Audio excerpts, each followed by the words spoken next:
Nisto cremos as grandes verdades da Bíblia. Estamos chegando ao final da nossa série. Hoje é o tema número 28, a nova terra. Se alguém oferecer para uma criança bem pequena uma barra de ouro e uma barra de chocolate e pedir que ela escolha um dos dois, olha, é muito provável que ela escolha o chocolate. Outra coisa interessante é colocar a criança para escolher entre um doce agora ou dois doces mais tarde. Esse teste já foi feito e a maioria prefere comer logo o que está na mão. Não consegue esperar para ter uma vantagem depois. Sabe, às vezes eu fico comparando essa atitude infantil com o que a humanidade tem feito com a própria vida. Nós vivemos num mundo de pecado e a vida não tem sido fácil para a grande maioria das pessoas. Mesmo assim, a maioria escolhe essas poucas dezenas de anos e desprezam a oferta de Deus, uma vida eterna e feliz num lugar preparado por Ele, sem qualquer vestígio dos males do pecado. A Bíblia nos fala desse lugar. Vejamos alguns textos. Nós, porém, segundo a sua promessa, esperamos novos céus e nova terra, nos quais habita a justiça. Segundo Pedro, capítulo 3, verso 13. Hoje nós vamos desvendar as grandes revelações da Bíblia a respeito desse paraíso que Deus está oferecendo para os seus filhos. É interessante notar que os 2 primeiros capítulos da Bíblia relatam a criação de um mundo perfeito, o paraíso, o Éden. Esse mundo foi destruído pelo pecado e a Bíblia segue então contando a história do pecado e das ações de Deus para solucionar esse problema, para então, finalmente, nos 2 últimos capítulos, relatar o mundo reconstruído, um novo paraíso, uma nova terra. Vejamos o início do penúltimo capítulo da Bíblia. Veja como está escrito. Vi novo céu e nova terra, pois o primeiro céu e a primeira terra passaram, e o mar já não existe. Deus habitará com eles. Eles serão povos de Deus, e Deus mesmo estará com eles. E lhes enxugará dos olhos toda lágrima, e a morte já não existirá. Já não haverá luto, nem pranto, nem dor, porque as primeiras coisas passaram. E aquele que está assentado no trono disse, eis que faço novas todas as coisas. E acrescentou, escreve, porque estas palavras são fiéis e verdadeiras. Apocalipse capítulo 21, versos 1 a 5. Essa é uma verdade bíblica que dá sentido a todas as outras. A certeza de uma nova vida, uma nova terra, um lugar de perfeição eterna e de eterna felicidade. Primeiramente, vamos esclarecer um ponto. O lugar preparado por Deus para que o seu povo habite eternamente não é um lugar distante, desconhecido, ao qual chamamos de céu. Nós estudamos que durante o milênio estaremos sim no céu, mas a Bíblia deixa claro que nossa morada eterna é a terra depois de ser purificada de todos os males e então restaurada por Deus. Deus vai deixar essa terra novamente como ela foi descrita no livro de Gênesis. Será um novo Éden. Embora renovada, ela permanecerá familiar, conhecida. Ela é nova no sentido de que Deus removerá da terra toda e qualquer mancha causada pelo pecado. O Apocalipse, ao descrever a nova terra, faz referência à Nova Jerusalém. Eu quero convidá-lo agora a continuarmos lendo o que a Bíblia ensina a respeito da Nova Jerusalém, da nova terra e dessas coisas maravilhosas que Deus está preparando para todos aqueles que aceitam a sua oferta de salvação em Jesus Cristo. Me acompanhe.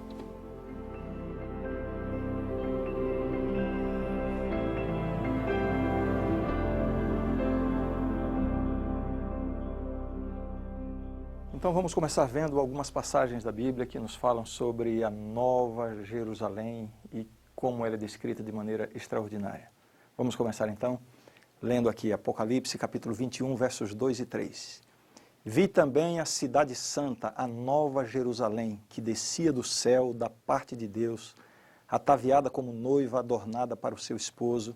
Então ouvi grande voz vinda do trono, dizendo, Eis o tabernáculo de Deus com os homens. A Nova Jerusalém será a capital da nova terra. Na linguagem hebraica, Jerusalém significa cidade de paz. A Jerusalém terrestre dificilmente terá feito jus ao seu nome, mas a Nova Jerusalém refletirá fielmente em seu nome a realidade que transmite uma verdadeira cidade de paz. A Nova Jerusalém será, como diz o texto bíblico, o tabernáculo de Deus, a sua morada, e será situada na terra restaurada. Isso cria um vínculo muito especial entre a humanidade e Deus. Imagine só, a morada de Deus será aqui na terra renovada, junto com a raça humana. O Apocalipse faz também algumas descrições físicas da Cidade Santa, e para isso usa até uma linguagem romântica. Veja só. Vi também a Cidade Santa, a Nova Jerusalém, que descia do céu da parte de Deus, ataviada como noiva, adornada para o seu esposo. Apocalipse 21, verso 2. Isso aqui vai acontecer, como já vimos no estudo anterior, vai acontecer após o milênio, né, quando Jesus voltar e a Cidade Santa vai descer sobre a terra. Veja algumas características da cidade. A cidade terá luz. Que luz será essa?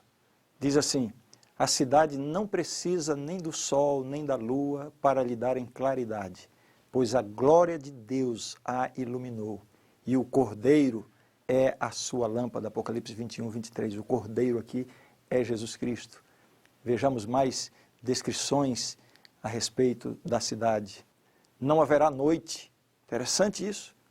Apocalipse 21, 25 diz assim: as suas portas nunca jamais se fecharão de dia, porque nela não haverá noite.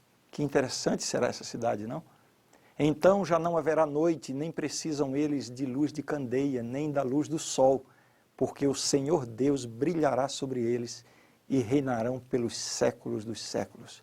Apocalipse 22, 5. Continuando ainda a descrição física da Nova Jerusalém, vamos ver agora o material primário da sua construção. Que coisa extraordinária nos mostra a palavra de Deus. Tudo isso está no Apocalipse. A estrutura da muralha é de jaspe. Também a cidade é de ouro puro, semelhante a vidro límpido. As 12 portas são 12 pérolas, e cada uma dessas portas de uma só pérola. A praça da cidade é de ouro puro, como vidro transparente. Que coisa extraordinária, não? Aqui na terra sonhamos com casas, com mansões, fazemos planos, mas nada do que podemos imaginar e sonhar e desejar aqui poderá se comparar com aquilo que Deus já preparou para os seus filhos. Outros materiais mencionados no capítulo 21 de Apocalipse são pedras preciosas como jaspe, safira, calcedônia, esmeralda, sardônio, sárdio, crisólito, berilo, topázio, dentre outras. Eu mesmo não conheço a maioria dessas pedras preciosas, mas posso imaginar que são coisas extraordinárias. Vai deixar todos os salvos vivendo uma vida de um encanto pleno durante toda a eternidade. Tão significativo quanto a lista de materiais empregados na construção da cidade é o fato de que o anjo que mostrou a cidade a João mediu as suas muralhas. Se elas podiam ser medidas, possuindo altura, comprimento e espessura, torna-se claro que a cidade é um elemento real, pois se baseia em dados da realidade. Agora pense comigo, considerando que a cidade é algo real, físico, e não aquela ideia que se desenvolveu através da filosofia grega de algo etéreo, espiritual e real, né? Como será o suprimento de água e alimento lá na Nova Jerusalém? Pois é, até sobre isso a Bíblia nos fala. Vejamos. Apocalipse 22, 1 e 2. Então me mostrou o rio da água da vida, brilhante como cristal, que sai do trono de Deus e do Cordeiro. No meio da sua praça, de uma a outra margem do rio, está a árvore da vida, que produz 12 frutos, dando o seu fruto de mês em mês, e as folhas da árvore são para a cura dos povos. Uma coisa que desperta a minha curiosidade, né? A árvore da vida, né, está de uma a outra margem do rio. Né? Que coisa interessante, será algo realmente bem pitoresco, bem diferente. Os 12 frutos da árvore da vida contêm os elementos vitais dos quais a humanidade ficou privada desde que Adão e Eva abandonaram o jardim do Éden. Eles são o antídoto para o envelhecimento, desgaste ou mesmo a simples fadiga. Aqueles que comem do fruto dessa árvore nem mesmo necessitarão de noite para repousar. Veja só como isso é descrito. As suas portas nunca jamais se fecharão de dia, porque nela não haverá noite. Já acabamos de ler esse texto. Por quê? Porque não haverá cansaço, não haverá necessidade de dormir. Vamos viver uma vida plena, eterna, que será vivida momento após momento e cada momento. Dentro da cidade haverá casas preparadas pelo próprio Jesus. Que casas são essas? Aqui está a descrição, as palavras de Cristo, João 14, 1 a 3. Não se turbe o vosso coração, credes em Deus, crede também em mim. Na casa de meu Pai há muitas moradas. Se assim não fora, eu vou-lo teria dito, pois vou preparar-vos lugar. E quando eu for e vos preparar lugar, voltarei e vos receberei para mim mesmo, para que onde eu estou, estejais vós também. Essa é uma das mais belas promessas em toda a Bíblia. A promessa da volta de Jesus. E não somente isso, a garantia de que Ele está preparando lugar para cada um de nós. É importante também saber que os redimidos não estarão confinados dentro dos muros da Nova Jerusalém. A Bíblia nos diz que eles herdarão a terra. É assim que diz a Bíblia. Poderão deixar suas mansões na cidade e dirigir-se ao campo, onde projetarão e construirão o lar de seus sonhos. Aquilo que nós podemos chamar de as suas casas de campo. Você já pensou em ter uma casa de campo? Pois é. Na nova terra você vai ter essa oportunidade. É dito que os redimidos plantarão vinhedos, colherão os seus frutos e comerão desses frutos. Veja a descrição bíblica. Eles edificarão casas e nelas habitarão, plantarão vinhas e comerão o seu fruto. Isaías 65, 21. Eu estou mostrando esses textos para que você vá juntamente comigo, através da imaginação, né, tendo uma ideia dessa coisa extraordinária que Deus está preparando e que será a nova terra completamente restaurada. Na nova terra, a promessa feita por Cristo e seus discípulos encontrará finalmente o seu eterno cumprimento. Ele disse, para que onde eu estou, estejais vós também. João 14, verso 3, como acabamos de ler. O propósito da encarnação, Jesus ter vindo aqui, Deus ter nascido aqui, Deus conosco, atingirá finalmente o seu alvo, na expressão, eis o tabernáculo de Deus com os homens, Deus habitará com eles, eles serão povos de Deus e Deus mesmo estará com eles. Apocalipse 21, verso 3. Aqui, os salvos terão o privilégio de viver na presença do Pai e do Filho em constante companheirismo com eles. Que privilégio! Aqui será a morada de Deus. Muito bem, já vimos através da Bíblia algumas descrições da Nova Jerusalém, da Nova Terra, mas fica uma curiosidade. Como será a vida na Nova Terra? A Bíblia fala sobre algumas atividades físicas que serão desempenhadas, serão experimentadas lá. A vida na Nova Terra desafiará até mesmo os mais ambiciosos por toda a eternidade.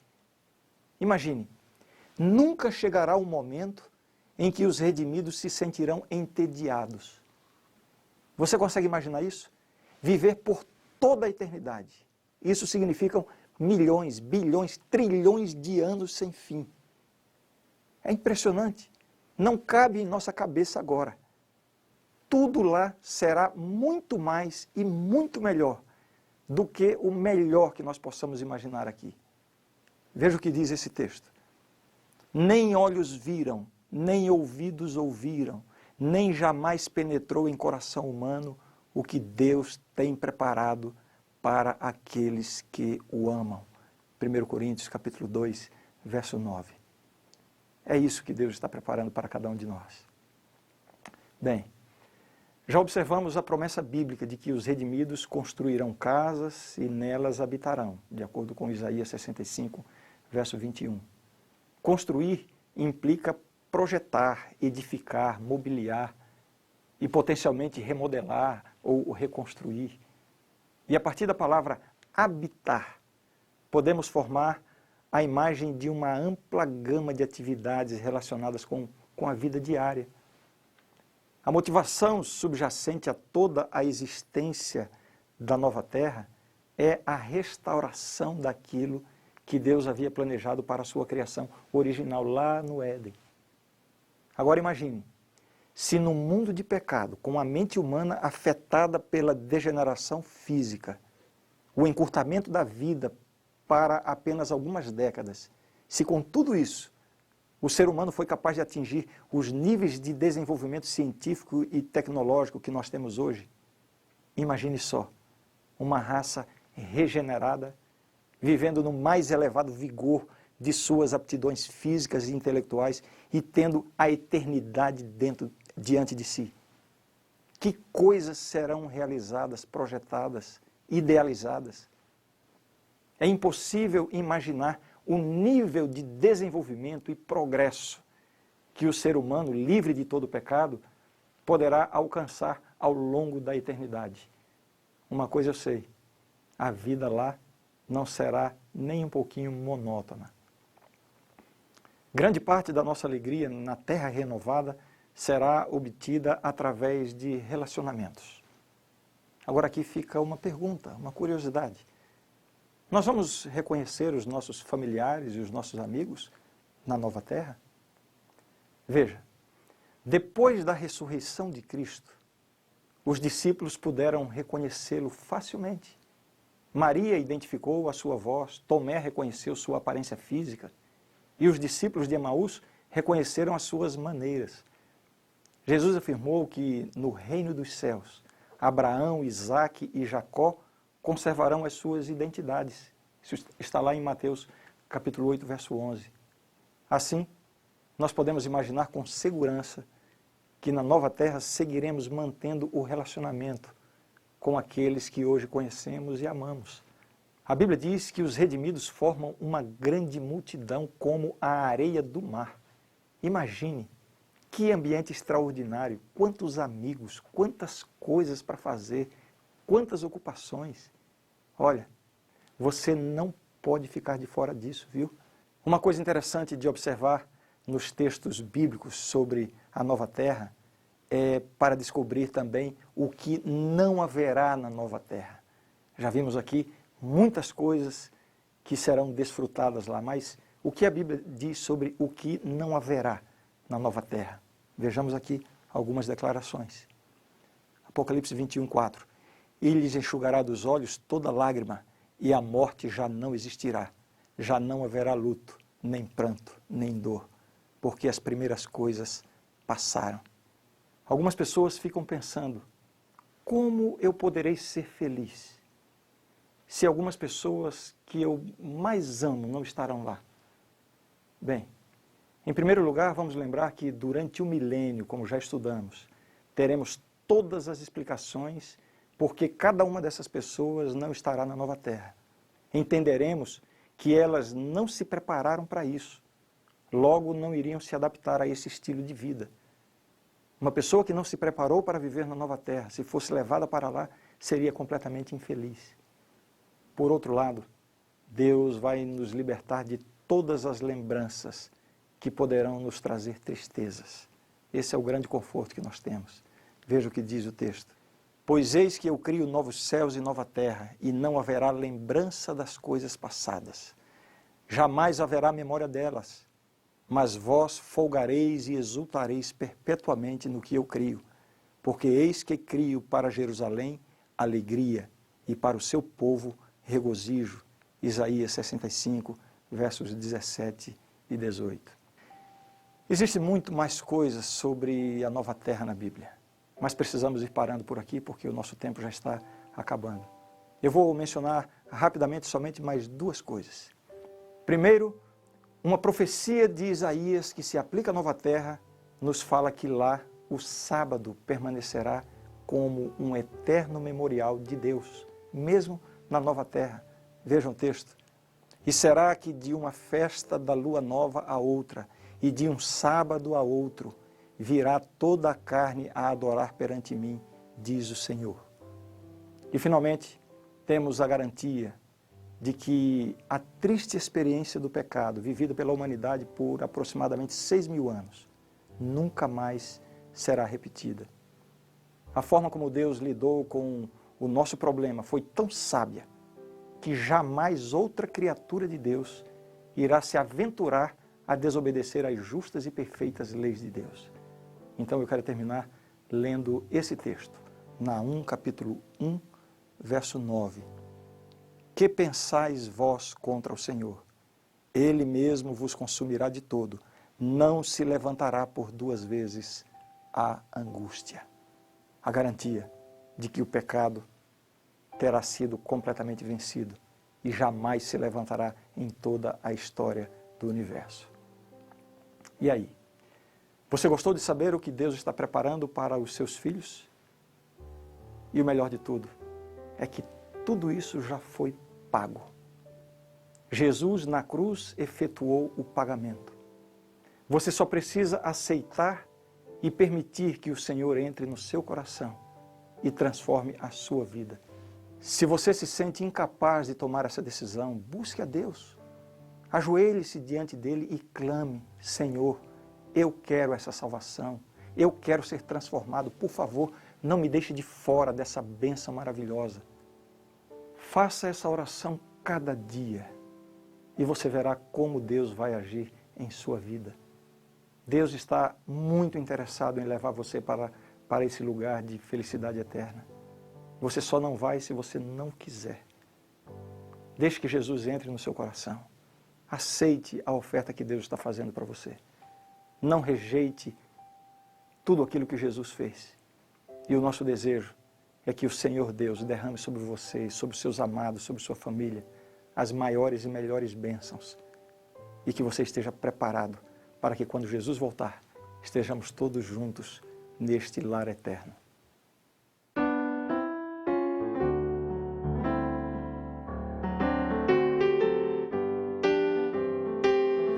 Aguardo o dia de emoção sem par, no qual terei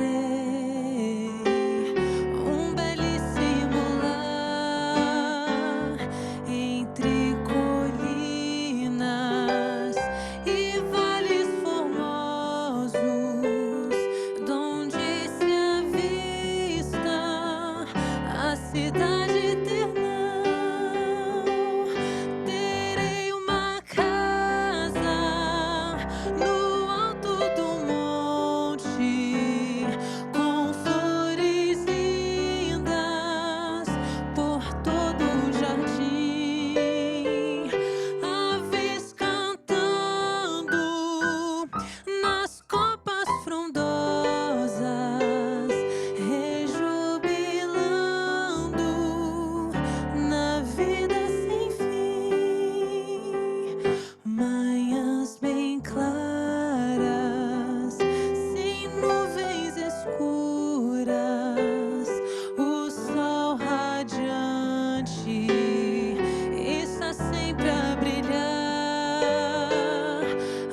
A grande verdade do estudo de hoje é esta: na nova terra em que habita a justiça, Deus proverá um lar eterno para os remidos e o ambiente perfeito para a vida, amor, alegria e aprendizado eternos em sua presença. Pois aqui o próprio Deus habitará com o seu povo, e o sofrimento e a morte terão passado. O grande conflito estará terminado e não mais existirá pecado. Todas as coisas, animadas e inanimadas, declararão que Deus é amor, e Ele reinará para todo sempre. Amém. Esta é a verdade e eu creio nisto. Bem, chegamos ao fim da nossa série Nisto Cremos, as grandes verdades da Bíblia.